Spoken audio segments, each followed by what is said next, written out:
চারিদিকে খুন ডাকাতি করে আসার পর জঙ্গিদের সব থেকে সেফ জোন বাংলা। অপরাধমূলক সবকিছু কাজ করে চলো দিদির বাড়ি। শেখ শাহজাহানের মতো একজন জঙ্গিকে আঁচলের তলায় লুকিয়ে রেখেছিলেন মমতা প্রায় 2 মাস। যত ভোট আসবে তত এরকম বেরোবে, শুধু দেখতে থাকুন। শনিবার বর্ধমান শহরের তিনকোনিয়া বাসস্ট্যান্ড এলাকায় গুরুদ্বারে বর্ধমান দুর্গাপুর লোকসভা কেন্দ্রের বিজেপি প্রার্থী দিলীপ ঘোষ সাংবাদিকদের মুখোমুখি হয়ে এমনই মন্তব্য করেন।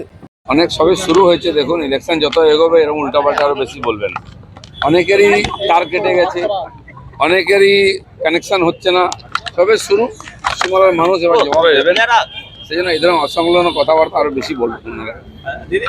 উনি আরো বলছেন যে 2 ঘন্টার জন্য গদ্দারের জায়গায় আইসিস জঙ্গি নিয়ে বলছেন যে 2 ঘন্টার জন্য গদ্দারের জায়গায় গিয়েছিলেন কাঁথিতে, 2 ঘন্টার মধ্যেই আমাদের পুলিশ ধরেছে, এটাই Bengal the safest place in India.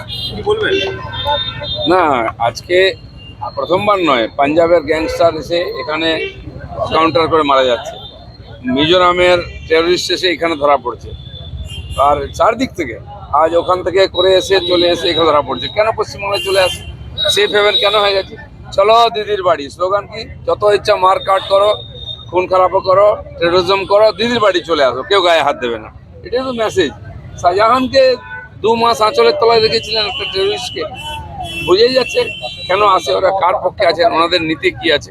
সারা দেশের সামনে আমাদের মাথা নত করে দিচ্ছে যে পশ্চিমবঙ্গ আছে কাশ্মীরের চেয়ে উপদ্রুত, সমস্ত অ্যান্টি ন্যাশনালরা এখানে এসে শেল্টার পাচ্ছে। অভিষেক ব্যানার্জি বলেছেন যে যদি বিশেষ পার্লামেন্টে যেতে তাহলে মাছ খাওয়া বন্ধ হয়ে যাবে। উনি বলেছিলেন গতবার ইলেকশনে অর্জুন সিং জিতলে অর্জুন সিংকে 2 লাখ ভোটে হারাবো, যদি জিতে আমি রাজনীতি ছেড়ে দেবো। উনি কিন্তু ছাড়েননি, ওদের ছাড়িয়ে দিতে হবে। এইসব ডায়লগ দেওয়াটা ওদের পরিবারের অভ্যাস। এসব শুনতে থাকুন না, সব হিসাব বাংলার মানুষ করে। বোতাম টিপলে অমিত শাহ আর মোদির চেয়ারে লাগবে, বেকার বোতাম টিপছে, বোঝা যাচ্ছে না? লাইনে আছেন, 4 তারিখে পরে হিসাব হবে। আজকে কীর্তি আজাদ আপনাকে বলেছে যে ওই লাঠি নিয়ে কেন যাচ্ছে, মানুষ থাকে না, কুকুর থাকে বলে বলা বন্ধ হয়ে যাবে, বলেনি।